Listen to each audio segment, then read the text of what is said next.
В Воркуте полностью ликвидировали последствия порыва на Усинском водоводе. Напомним, инцидент произошел этой ночью. Изначально аварию планировали устранить утром. Но с учетом прогнозных показателей погоды к ремонту приступили немедленно и при этом обнаружили вторую утечку, на которой и сосредоточили силы. В двух районах города временно отключили водоснабжение. Это Шахтерский район и улица Димитрова. Как докладывает администрация Заполярья, работа водовода и теплотрассы к полудню была полностью восстановлена.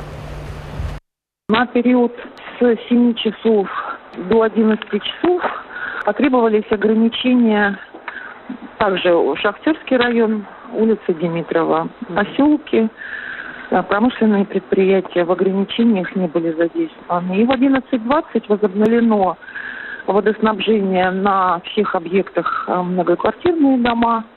Но в многоквартирных домах жалоб не было. Мы предполагали, что, возможно, для верхних этажей вода не будет поступать. Но пока жалоб не зафиксировано ни в единой диспетчерской службе, ни в управляющих компаниях, ни в аварийной службе.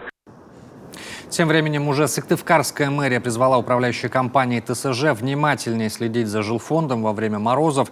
При сильных морозах повышаются риски аварий на объектах ЖКХ. Особое внимание трубопроводам и теплосетям. Напомним, в южных и центральных районах Коми вплоть до 16 января хозяйничает настоящая зима. Температура воздуха местами опускается до -35.